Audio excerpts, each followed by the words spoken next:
อ่ายามเช้าๆพี่น้องสบายดีบ่เป็นหยังตื่นนอนบ่ทันสวยหน้าได้ยินเสียงปักเลอแววแววแววบางมื้อในระยะวันที่1วันที่2นี่ว่าโครงการพวกธนาคารและกสิกรรมจุดซุ่มหรือกสิกรรมเมืองสระบุรีแหละเนาะ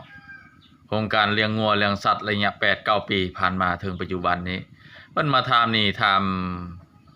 เรื่องโครงการเกณฑ์หน้า ให้ประชาชนเนาะโครงการ5 ปีแต่มันฮอด8-9 ปีแล้วว่าโครงการเลี้ยงงัวเลี้ยงหมูบางคนแบ่หลายบ้านหลายเมืองพี่น้องเฮาแต่ว่าบ้านจุดซุมเฮาได้ยินในบ้านเก่าในบ้านใหม่มาเว้าว่าประชาชนซอโกงพี่น้องเฮาเขาเจ้าบ่มีเงินหรือบ่มีเงินอันนี้มันกับพวกธนาคารมันก็บางเทื่อก็สิระวังนี่สิผิดกันบ่จังว่าเอิ้นบ่โฮม